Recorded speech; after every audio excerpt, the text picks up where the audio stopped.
നമസ്കാരം. മലയാളി വാർത്തയിലേക്ക് സ്വാഗതം.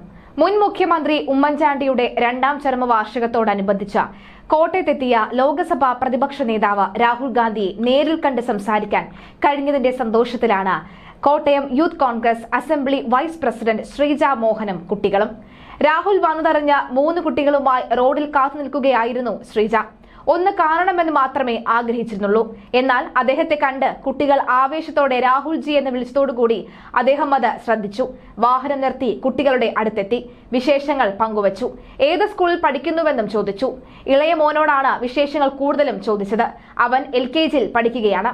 യൂത്ത് കോൺഗ്രസ് പ്രവർത്തകരാണെങ്കിലും റോഡിൽ കാത്തുനിന്നത് സാധാരണക്കാരി വീട്ടമ്മയായിട്ടാണ്. അദ്ദേഹത്തെ അടുത്തു കണ്ടപ്പോഴും രാഷ്ട്രീയമൊന്നും സംസാരിച്ചതുമില്ല. റോഡിൽ അധികം തിരക്കില്ലാത്തതിനാലാണ് അടുത്തു കാണാൻ സാധിച്ചത്. വലിയ ആഗ്രഹമായിരുന്നു ഒന്ന് കാണാനും സംസാരിക്കാനും.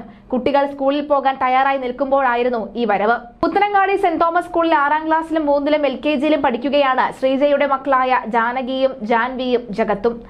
താഴങ്ങത്തങ്ങാടി ആലമൂട് കവലയിൽ വെച്ചാണ് രാഹുൽ ഗാന്ധിയെ കാണുന്നത്. കുട്ടികൾക്ക് ചോക്ലേറ്റ് നൽകിയാണ് അദ്ദേഹം മടങ്ങിയത്. കുട്ടികൾ നന്നായി പഠിക്കുമോ? ഏത് വിഷയമാണ് കൂടുതൽ ഇഷ്ടം? സ്കൂളിലെ എല്ലാ കാര്യങ്ങളിലും നന്നായി പങ്കെടുക്കണം എന്നെല്ലാം രാഹുൽ ഗാന്ധി പറഞ്ഞെന്നാണ് ശ്രീജ പറയുന്നത്. അതേസമയം കോട്ടയത്ത് സ്വകാര്യ സ്ഥാപനത്തിൽ ജോലി ചെയ്യുകയാണ് ശ്രീജ. ഇപ്പോൾ ആലമൂട് പള്ളിക്കോണത്താണ് ശ്രീജയുടെ വീട്. ഉമ്മൻചാണ്ടി അനുസ്മരണത്തിന് എത്തിയ രാഹുൽ ഗാന്ധി കുമരകത്തെ താമസത്തിൽ നിന്ന് കോട്ടയത്തേക്ക് വന്ന വഴിയിലാണ് ശ്രീജയെയും കുട്ടികളെയും കാണുന്നത്. മരണത്തിൽ പോലും ഒരാൾക്ക് വിജയമുണ്ടാകുന്നുവെന്നതിന്റെ ഉദാഹരണമാണ് ഉമ്മൻചാണ്ടി എന്ന മകനും പുതുപ്പള്ളി MLAയുമായ ചാണ്ടിയുമ്മനും പറഞ്ഞു. പുതുപ്പള്ളിയുടെ മനസ്സാണ് കേരളത്തിന്റെയും രാജ്യത്തിന്റെയും എന്നും ചാണ്ടിയുമ്മൻ പറഞ്ഞു.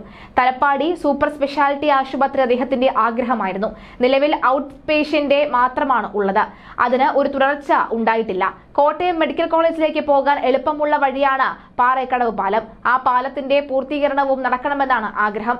പാമ്പാടി വില്ലേജ് ഓഫീസും യാഥാർത്ഥ്യമാകേണ്ടതുണ്ട്. പുതുപ്പള്ളിയിൽ മിനി സിവിൽ സ്റ്റേഷൻ സ്ഥാപിക്കാൻ സർക്കാർ തയ്യാറാകണം.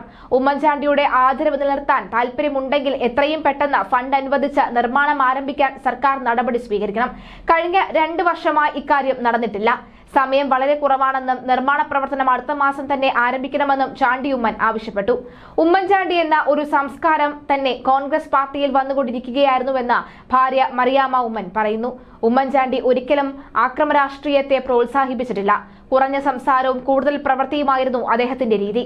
51 വർഷത്തെ അനുസ്മരിക്കാൻ 51 വീട് നിർമ്മിക്കുക എന്നത് ചാണ്ടിയുമ്മന്റെ സ്നേഹമാണ്. വീടില്ലാത്തവർക്ക് വീട് എന്നത് ഉമ്മൻചാണ്ടിയുടെ സ്വപ്നമാണ്. വേർതിരിവില്ലാതെ ഞങ്ങൾ മനുഷ്യരെ സ്നേഹിക്കുന്നു എന്നും മറിയാമ്മ ഉമ്മൻ വ്യക്തമാക്കി. അതേസമയം ലോക്സഭാ പ്രതിപക്ഷ നേതാവ് രാഹുൽ ഗാന്ധി പുതുപ്പള്ളിയിലെ ഉമ്മൻചാണ്ടിയുടെ കല്ലറയിലെത്തി പുഷ്പാർച്ചന നടത്തി. AICC general secretary KC Venugopal, പ്രതിപക്ഷ നേതാവ് VD സതീശൻ, KPCC അധ്യക്ഷൻ സണ്ണി ജോസഫ് ഉൾപ്പെടെ കോൺഗ്രസിന്റെ ദേശീയ സംസ്ഥാന നേതാക്കൾ തുടങ്ങി നിരവധി പേർ ചടങ്ങിൽ പങ്കെടുത്തു. നേതാക്കൾ ഉമ്മൻചാണ്ടിയുടെ ശവകുടീരത്തിൽ പുഷ്പാർച്ചനയും പ്രാർത്ഥനയും നടത്തി. ഓർത്തഡോക്സ് സഭാ അധ്യക്ഷനുമായി രാഹുൽ കൂടിക്കാഴ്ച നടത്തുകയും ചെയ്തു. ചാണ്ടി ഉമ്മൻ ഉൾപ്പെടെ ഉമ്മൻചാണ്ടിയുടെ കുടുംബാംഗങ്ങളെല്ലാം ചടങ്ങിൽ പങ്കെടുത്തു. രാവിലെ 7 മണിയോടെ ഓർത്തഡോക്സ് സഭാ അധ്യക്ഷൻ പുതുപ്പള്ളി പള്ളിയിൽ പ്രാർത്ഥനയ്ക്ക് നേതൃത്വം നൽകി. തുടർന്ന് രാഹുൽ ഗാന്ധി ഉൾപ്പെടെയുള്ള നേതാക്കൾ കല്ലറയിലെത്തി പുഷ്പാർച്ചന നടത്തുകയായിരുന്നു. തുടർന്ന് KPCC നടത്തുന്ന അനുസ്മരണ സംഘം രാഹുൽ ഗാന്ധി ഉദ്ഘാടനം ചെയ്തു. ഉമ്മൻചാണ്ടി ഫൗണ്ടേഷൻ നിർമ്മിച്ച് നൽകുന്ന 12 വീടുകളുടെ താക്കോൽ ദാനവും ഇന്ന് നടക്കും. ഇന്ന് വൈകുന്നേരത്തോടുകൂടി തിരുവനന്തപുരത്ത് രാഹുൽ ഗാന്ധി എത്തും. തിരിച്ചു 4 മണിക്ക് ഡൽഹിയിൽ പുറപ്പെടും.